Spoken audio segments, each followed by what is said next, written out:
Alexandre, se você permite, na inauguração do Observatório Nacional de Transição Energética, eu queria fazer um apelo para que você fizesse um púlpito sem parede aqui do lado, mais largo, porque você viu a dificuldade que você teve de manusear papel.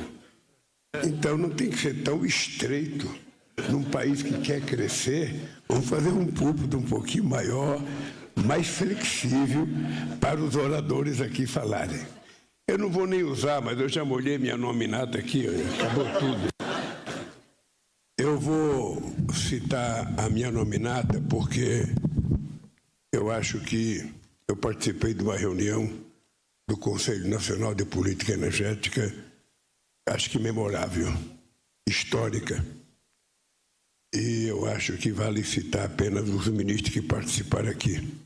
Então, eu quero começar cumprimentando a minha querida companheira Janja, os ministros e ministras de Estado Alexandre Silveira, Rui Costa, embaixadora Maria Laura da Rocha, secretária-geral do Ministério das Relações Exteriores, Fernando Haddad da Fazenda, Silvio Costa e Filho de Portos e Aeroportos, Carlos Fávaro da Agricultura e Pecuária, Simone Tep do Planejamento e Orçamento, Esther Dweck da Gestão e Inovação em Serviços Públicos, Luciana Santos da Ciência, Tecnologia e Inovação, Jader Filho, Ministro das Cidades, General Marcos Antônio Mário, Gabinete de Segurança Institucional, Alexandre Padilha da Secretaria de Relações Institucionais, Ministro Herman Benjamin, Presidente do Superior Tribunal de Justiça, secretário e secretários executivos, Jorge Santoro do Transporte, Ana Clara Lopes do Turismo, Valder Ribeiro da Integração e do Desenvolvimento Regional, Breno de Paula, secretário executivo do Conselho Nacional de Política Energética, em quem cumprimento, o nome de quem cumprimento todas as pessoas do Conselho que estão aqui, Roberto Jardim, presidente do Centro de Memória da Eletricidade no Brasil, Enio Verri, diretor-geral de Itaipu. Eu quero te dar os parabéns de ter vindo aqui hoje, Enio, porque o Enio passou por um processo de tratamento de beleza e pensei que ele não podia chegar aqui, então ele chegou a tempo. Quero cumprimentar os companheiros poetas que falaram aqui e dizer para vocês que política, para mim, é como se fosse um sonho. Se você não sonha, se você não acredita, se você não constrói dentro de você uma causa que te motiva a disputar um cargo, seja ele aonde for, é melhor que você não dispute. Porque não tem nada mais triste do que depois de um longo e tenebroso 4 anos na presidência da República, você olhar para trás e você perceber que não foi feito nada. Tudo continuou como antes. E o país sempre foi tratado assim, porque a chamada elite política brasileira, ela não enxerga os invisíveis. Os invisíveis são aqueles que não conseguem fazer protesto. São aqueles que não estão organizados em sindicatos. São aqueles que moram na periferia da periferia. São aqueles que moram nas palafitas. Aqueles que moram nos córregos, nas encostas. Aqueles que moram, sabe, na beira dos rios, na Amazônia, em Rondônia, no Mato Grosso. As pessoas que nós não vemos, que muitas vezes nós sabemos que eles existem nas estatísticas. Quando o IBGE divulga que tem tanta gente assim, tanta gente assado, no resto a gente não enxerga. Nós aprendemos desde longe, sempre olhar para quem está melhor do que a gente e nunca olhar para trás. E esse é um erro histórico da humanidade. É que se a gente não olhar para trás e se a gente não estender a mão para fazer com que aqueles que estão atrás possam acompanhar a gente nunca vai ter uma sociedade desenvolvida, a gente nunca vai ter uma sociedade vivendo com qualidade de vida. A gente nunca vai ter uma sociedade, pelo menos igualitária. Não igualitária na economia, no jeito de ser, na cor, não. Nós queremos ser mega diverso. Mas igualitária do ponto de vista de todos ter oportunidade, de todos serem enxergados e de todos serem considerados brasileiros e brasileiras, independentemente da condição social que ele está submetido ou do berço que ele nasceu. Esse país, até pouco tempo atrás, a gente sabia quem ia ser doutor e quem não ia ser doutor. A gente sabia, pela qualidade do hospital, do berço que ele nasceu, se ele ia fazer um curso lá fora ou se iria terminar o seu ensino fundamental e ir para uma fábrica trabalhar, ou ia ser cortador de cana, ou ia ser faxineiro. Não precisava nem ser cientista político, não precisava ser mágico para saber. Dependendo do lugar que você nasceu para ser pobre. Você nasceu para não ter oportunidade. Seu avô era pobre, seu pai era pobre, você vai ser pobre, seu filho vai ser pobre e seu neto vai ser pobre. Esse país sempre foi assim. Com raríssimas exceções, alguns que nasceram para ser pobre conseguiram dar um salto de qualidade. Sobretudo, se deu sorte no futebol. Sobretudo, se deu sorte, o que é a área que faz as pessoas crescerem economicamente, sabe, com mais sustentabilidade. Nós ainda somos um país em que as mulheres são tratadas como se fossem de segunda classe. Por mais que a gente tenha avançado em criar legislação, por mais que a gente tenha aprovado a Lei Maria da Penha, as mulheres ainda são vítimas de feminicídio cada dia mais. Ou seja, parece que o humanismo está desaparecendo do humano. E me parece que nós estamos virando uma espécie de algoritmo. Uma humanidade manipulada por algoritmo, em que a sensibilidade diminuiu, a generosidade diminuiu, a solidariedade diminuiu e a fraternidade diminuiu. Uma sociedade quase que obrigada a viver cada vez mais fechada. Coisa mais comum é você ver uma casinha num bairro pobre construído com cerca de ferro, sabe, lacrada. As pessoas correram para o apartamento que era mais seguro. Agora não é mais o apartamento, agora é condomínio. Nós estamos voltando a construir várias Romas antigas, aquela cidade cercada por muro para proteger as pessoas. Quando a gente deveria estar construindo uma sociedade mais justa, mais humana, mais fraterna, mais solidária. Porque o humano, ele nasceu para viver em comunidade. Ele nasceu para viver junto. Ele nasceu para compartilhar sofrimento e alegria com aqueles que estão perto dele. E quando a gente anuncia algumas medidas, como anunciamos aqui hoje, na questão da transição energética, e ainda temos, Alexandre, que fazer uma outra estrutura, uma nova política de mineração, porque a nossa política de mineração está superada e nós precisamos saber a importância que ela tem para a gente fazer agora e fazer desses minerais críticos que nós temos uma forma de enriquecer e criar condições de ser outro passaporte para que o povo brasileiro possa crescer como foi o pré-sal. Se a gente levar em conta que nós temos que tirar proveito de tudo o que a gente pode fazer para distribuir e fazer com que todos tenham acesso a uma parte daquilo que nós produzimos, o mundo será menos sofrido, o brasileiro será menos pobre. E a gente não precisa, definitivamente, ficar criando programa de distribuição de dinheiro para as pessoas mais pobres. Porque o que dignifica as pessoas, o orgulho, é o trabalho. Não tem nada mais gratificante do que uma mulher ou um homem levantar todo dia e ir para o trabalho e no final do mês, com o salário recebido, sempre que eu espero que seja justo, a pessoa possa levar comida, possa levar prazer para a sua família. Esse país a gente pode construir, Esse país a gente pode construir.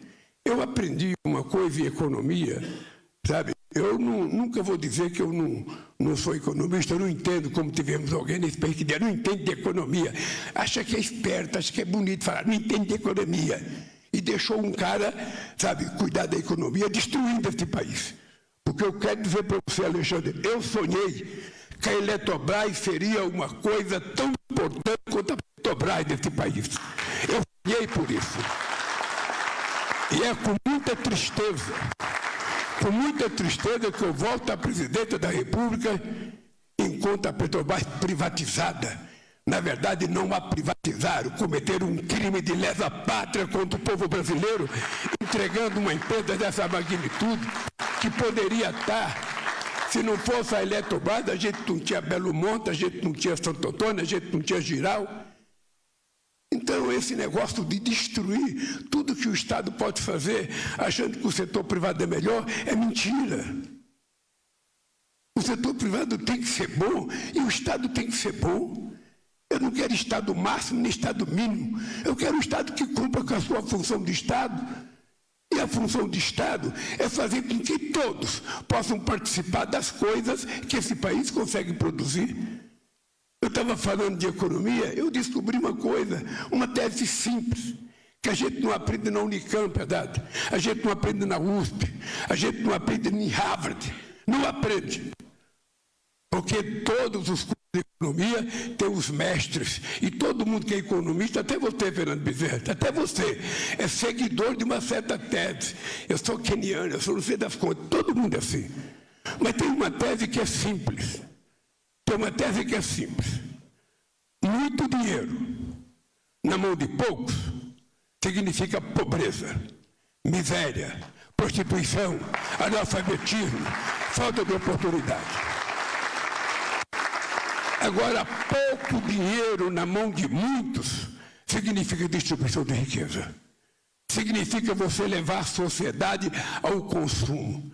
Eu lembro que eu fui criticado numa campanha aí o Lula é consumista, ele não fala em indústria, ele só fala em consumo. Sabe por que eu falo em consumo? Porque esse consumo não tem indústria. Eu quero ver quem vai fabricar carro se não tiver consumo. Eu quero ver quem vai fabricar biodiesel se não tiver consumo. Eu quero saber quem vai fazer uma hidrelétrica se não tiver consumo. Eu quero saber quem vai fazer roupa se não tiver consumo. Eu quero saber quem vai industrializar comida se não tiver consumo. Então é preciso que as pessoas entendam. Nós precisamos elevar a oportunidade de todo mundo ter um pouco de dinheiro. O dinheiro tem que circular. O dinheiro não pode ficar em dólar, ou não pode ficar apenas em título. O dinheiro tem que ficar transferindo comida, transferindo roupa, transferindo possibilidade das pessoas viverem bem. É por isso que a gente é obrigado a fazer política social. E quando a gente resolve fazer uma política de gás, é porque o gás hoje tem que ser um instrumento da cesta básica do povo brasileiro, que muitas vezes não consegue comprar o botijão de gás, que sai da Petrobras a R$ 36 e é vendido em alguns estados a 140, a 120, a 130. Será que essas pessoas não têm noção?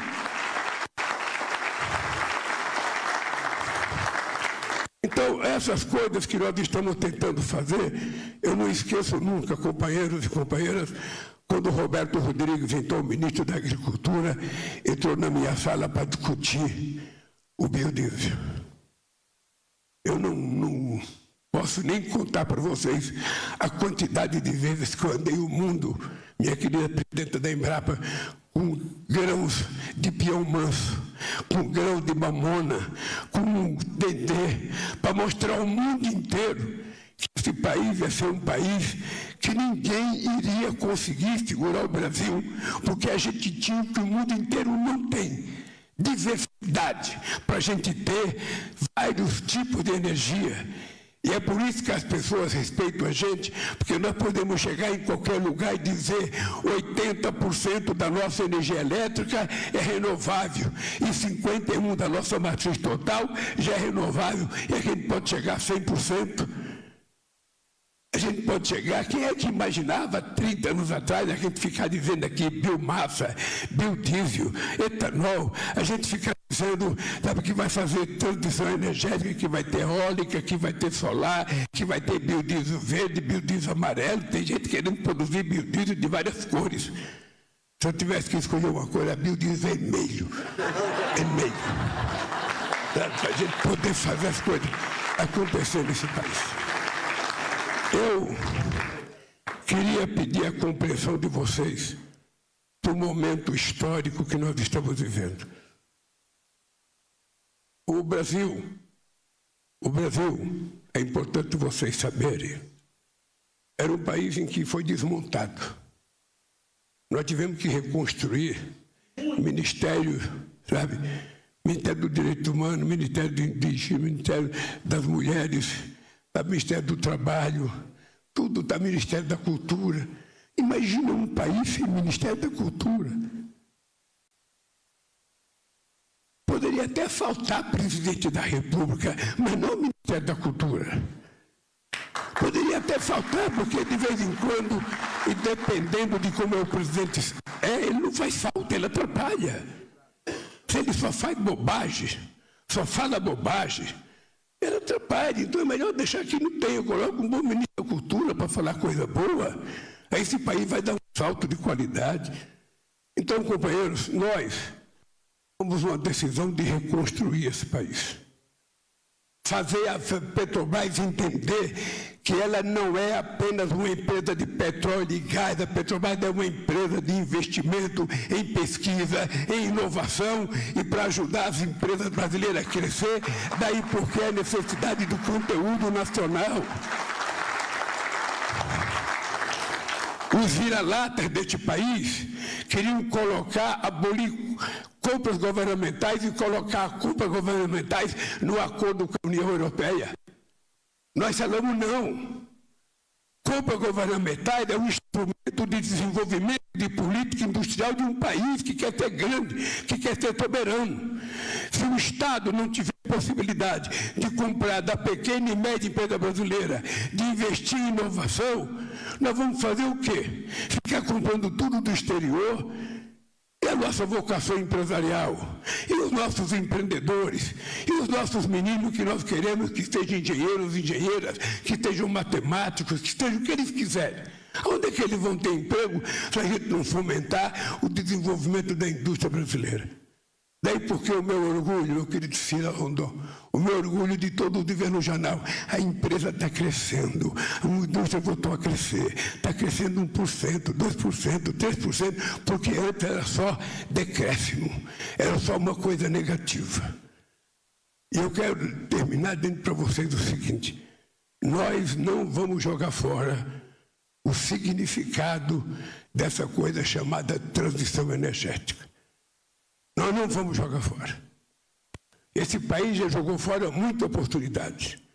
Esse país poderia ter feito a reforma agrária na década de 50. Não fez. Esse país poderia ter alfabetizado o povo na década de 50. Não fez. Esse país poderia ter feito uma transição para evitar o êxodo rural da forma desumana que foi feita. Então a gente não pode jogar a oportunidade fora.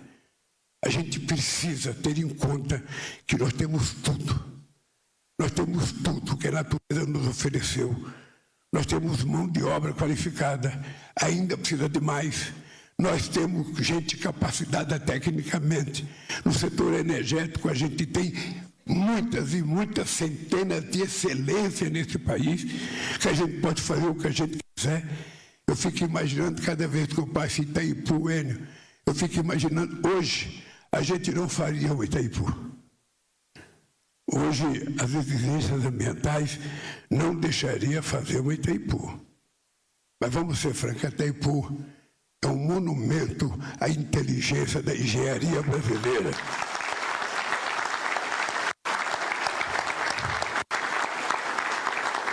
Então, companheiro, nós vamos aproveitar esse momento que eu considero extraordinário. É mais uma oportunidade que se apresenta para o nosso Brasil. Vocês estão lembrados da crise de 2008? A crise de 2008, que nasceu nos Estados Unidos, não foi criada por nenhum indígena, nenhum negro, foi nos Estados Unidos que ela nasceu. Ela fez com que fosse feita uma pesquisa aqui no Brasil e mostrasse o seguinte: o comércio mundial está caindo e o comércio brasileiro também está caindo. E isso vai gerar mais desemprego. Eu fui para a televisão fazer um pronunciamento de 8 minutos, conclamando o povo a ir para o consumo. E fui dizer para o povo: você não pode gastar mais do que você tem. Mas se você fizer uma dívida dentro do seu limite de pagar, compre. Porque se você não comprar, o desemprego vai ser muito pior. Então compareça. Primeira vez, né, que a classe C e D comparam mais do que a classe A e B. E agora é a mesma coisa. Quando nós tomamos posse em 2003, o que eu brincava com os nossos economistas, pessoas extraordinárias? Lula, você vai governar o Brasil acabou, está tudo acabado. O Brasil deve a dívida do FMI, o Brasil não vai resolver o problema, o Brasil está quebrado. Eu falava: pô, vocês são meus amigos, querem me eleger presidente e diz que está quebrado, então por que eu vou ficar? O que nós provamos, na verdade? O que nós provamos? Quando nós chegamos aqui em 2003, eu tinha pena do Malan, que era um homem sério, sabe, que ia todo ano para os Estados Unidos a busca de dinheiro para fechar o caixa no final do ano e que não era recebido pelo FMI. E eu aprendi uma coisa na minha vida: eu não gosto de dever, eu não gosto de fazer dívida. Eu tenho um medo desgraçado de fazer dívida. Porque quem gosta de dívida é quem já é muito rico, porque fica rico devendo. Eu tomo dinheiro emprestado, demoro para pagar, entro na justiça, demoro um ano. Mas o pobre, ele só pega para comer. Se ele não puder pagar, ele não passa mais na frente da padaria. Ele não passa mais na frente da boteca que vendeu uma cachaçinha colocando na caderneta. Então, nós temos a obrigação de ser bem bom pagador. E eu não esqueço nunca. Eu dizia: nós vamos ter que pagar essa dívida nossa. Em 2005, eu fui para a China, para a Índia, e vi que a Índia tinha juntado 100 bilhões de dólares de reserva.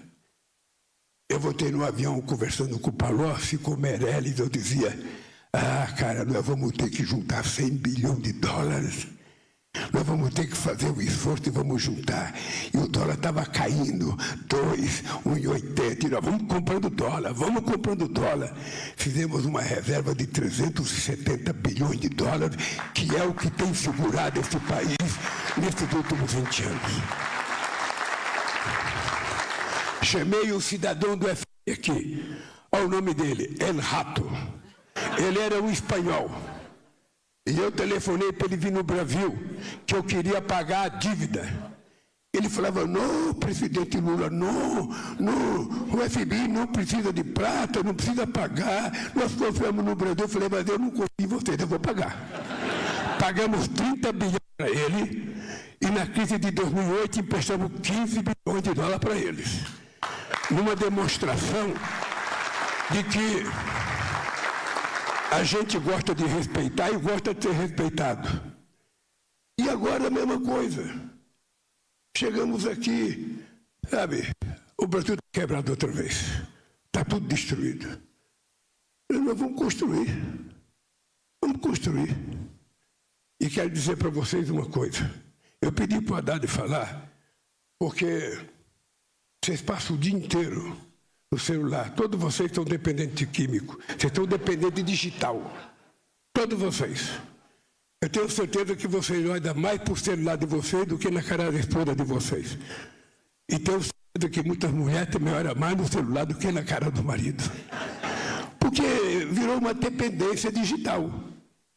Uma dependência, sabe, o cara levanta no celular e vai dormir no celular, e acorda no celular, e leva o celular para o banheiro, e leva o celular para o almoço, e leva o celular, e quando uma criança está chorando, ao invés de pegar no colo, dá um celular para a criança. Ou seja, então é uma dependência total e absoluta. Eu falei isso em Haddad, e a gente vê muita notícia ruim. Sobretudo na rede que se chama de social, que de social não tem nada. É uma rede digital do qual tem muita coisa ruim.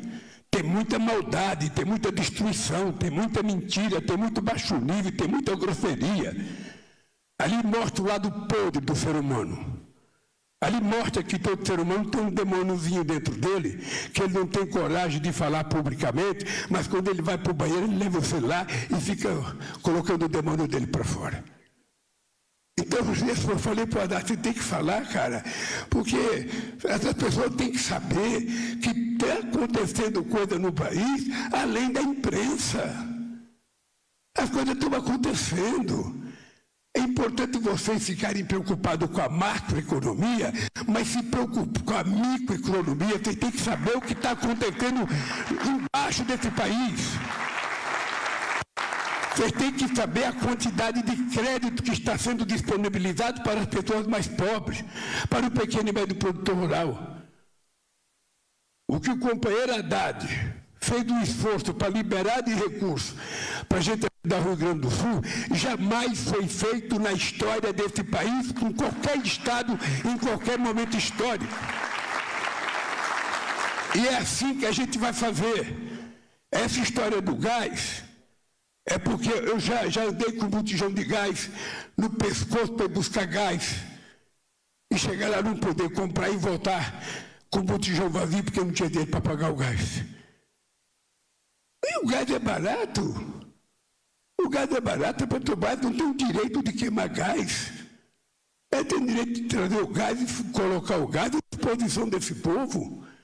Para que o povo pobre possa fazer comida, senão vai fazer a volta à lenha. Daqui a pouco os caras estão indo para a Amazônia para derrubar, para fazer comida, não tem necessidade.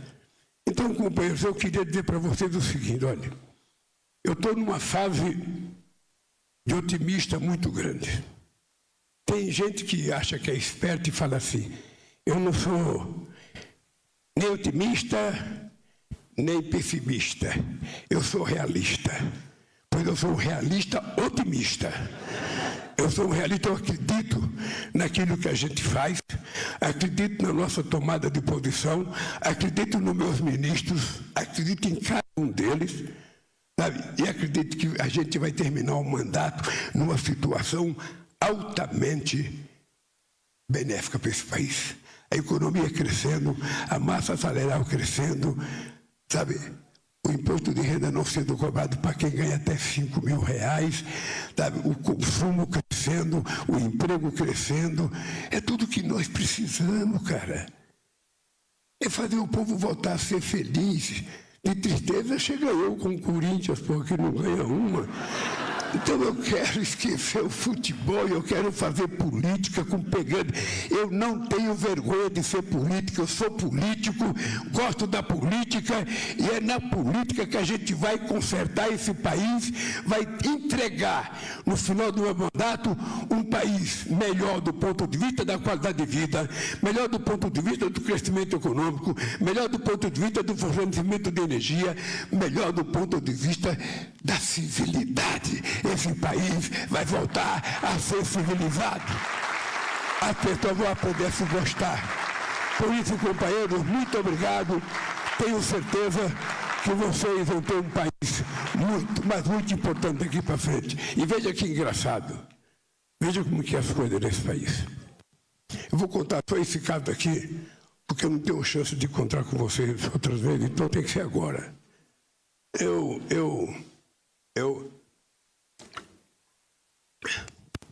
tinha 4 meses de governo em 2003, 5 meses, quando eu fui convidado para ir participar do G7. Foi a primeira vez que o Brasil foi convidado para participar do G7. Eu fui convidado pelo presidente da França, o companheiro Chirac. Estou chamando ele de companheiro. O companheiro Chirac me convidou. E eu fui para Evian. Cheguei em Evian, eu fui entrar numa reunião, eu não falo uma palavra em inglês.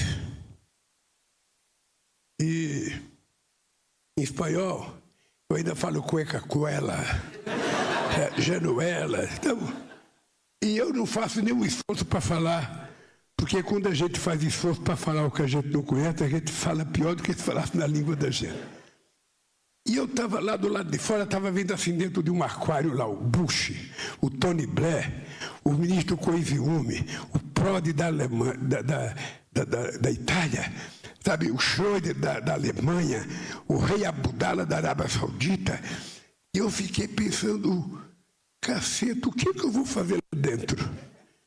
Tinham me falado assim, ô Lula, você não pode entrar nem com tradutor. Imagina, 5 meses na presidência do Brasil, eu em pé, vendo o aquário com todas aquelas personalidades, eu ia entrar lá dentro, sem saber uma palavra, nem japonês, nem inglês. E aí o cara falou assim para mim, Lula, não tem problema. Quando você entra lá, você coloca o escutador de tradução, que se você espirrar, eu traduzo o teu espirro. E se eles espirrarem, eu traduzo para você. Aí eu fiquei olhando e fiquei pensando assim, quem desses presidentes já passou fome? Nasceu em Caetés e teve que sair de lá com 7 anos, no pau de arara para não morrer de fome. Quem desses presidentes já trabalhou no chão de fábrica? Já comeu de marmita sentado no vaso sanitário porque não tinha cadeira para sentar e nem banco? Quem desses presidentes já ficou 1 ano e 8 meses desempregado? Quem desses presidentes já catou buca de cigarro para fumar porque não tinha dinheiro para comprar cigarro?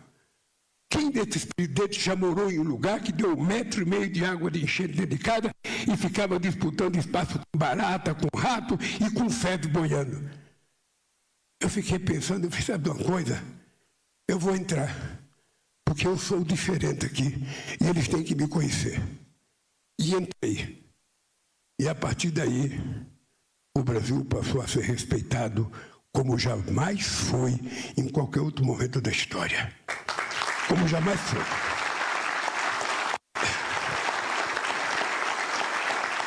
Porque ninguém gosta de lambe-bota. Ninguém gosta de gente muito melosa, de gente muito, sabe, aquelas pessoas de complexo de vira-lata. Sabe, o cara falou estrangeiro e já está achando que é o melhor do que ele. O cara se subordina com muita facilidade. Eu votei agora, só para vocês saberem, nós estamos com 1 ano e 9 meses. Parece que já tem 4 anos. Mas só faz 1 ano e 9 meses que nós estamos no governo. Nem 2 anos completamos ainda. Veja o que aconteceu comigo, Padilha. Eu já me reuni com 54 presidentes da África. Eu já me reuni com 27 presidentes da União Europeia. Já me reuni com o G20 2 vezes, com os BRICS 2 vezes. Já visitei a Alemanha, já visitei os Estados Unidos, já visitei a França, já visitei o Egito. E vejam mais, já visitei o Catar, já visitei a Arábia Saudita, já visitei os Emirados Árabes, já fiz reunião com 33 presidentes da América Latina e do Caribe e já fiz reunião com 15 presidentes do CARICOM. Ou seja, em apenas 1 ano e 8 meses, eu já conversei com mais gente, vendendo as coisas boas do nosso país, vendendo a autoestima do nosso país, mostrando que tipo de gente que nós somos, mostrando para eles que nós temos um Embrapa, que é de muita qualidade, que nós temos uma Petrobras, que é um centro de excelência, sabe? Para as pessoas aprenderem a nos tratar em igualdade de condições. Porque tem gente que trata o Brasil de... eu vou dizer uma coisa, esse cara aqui que eu nem conhecia, o Fávaro é um homem do agronegócio. Deve ter falado mal de mim a vida inteira. Mas eu conheci o Fávaro e eu gostei dele. Eu conheci o cara e eu gostei. Eu falei, nossa, como ele é simpático. Eu convidei ele para ser o meu ministro da Agricultura e é uma figura extraordinária. Você sabe quanto mercado nós já abrimos em 1 ano e 9 meses? 170 novos mercados para os produtos agrícolas brasileiros. Já fomos para 180 mercados. Daqui a pouco ele está vendendo na Lua, está vendendo em Marte, e se tiver outros planetas ele vai vender também. Porque é o seguinte, gente, esse país vai ser o que a gente quiser que ele seja. Se a gente pensar pequeno, ele será pequeno. Se a gente pensar miudinho, ele será miudinho. Mas se a gente pensar um país grande, com a qualidade de gente que nós temos aqui nesse país, com a qualidade da base intelectual que nós temos, e com a competência intelectual que nós temos na rede pública, nos trabalhadores que servem esse país, nós não temos que ter medo de nada e de ninguém. É por isso que eu quero dizer para vocês o seguinte: estejam certos que vocês têm um presidente que tem sorte. Além de ter sorte, ele tem uma causa. E quando a gente tem uma causa, nada cria problema para a gente. E a minha causa é cuidar do povo brasileiro. A minha causa é cuidar de cada criança. A minha causa é provar que nós, povo brasileiro, e nós brasileiros poderemos ser o país do tamanho que a gente quiser. Um país rico, um país solidário, um país com inclusão social. Por isso, companheiros e companheiras, eu tenho tanta sorte, mas tanta sorte, que até convenci a Janja a casar comigo. De tanta sorte que eu tenho, de tanta sorte que eu tenho. Então, gente, eu quero elogiar para vocês os meus ministros. Eu tenho uma safra de ministros da maior qualidade. Dentre eles, tem 5 ou 6 ou 7 que são governadores de estado, outros prefeitos, outros secretários. E por isso eu vou dizer para vocês, não há nada do ponto de vista político, do ponto de vista de maldade, do ponto de vista de oposição, que tira a gente do nosso caminho. Eu sou assim. Eu não fico medindo as coisas todo dia, eu fico pensando aonde eu quero chegar. Esse ano, eu plantei jabuticaba no Alvorada. E esse ano foi a primeira colheita que eu fiz. E comi muita jabuticaba. E esse país vai dar muita jabuticaba no final do 2026, no fim do meu mandato. Eu quero convidar vocês. Vamos todos comer jabuticaba, porque plantando, regando e tendo sol, ninguém segura. Poder Monitor, a ferramenta mais completa para monitorar os 3 poderes. Acesse agora poder.cc/monitor e ganhe 30 dias grátis.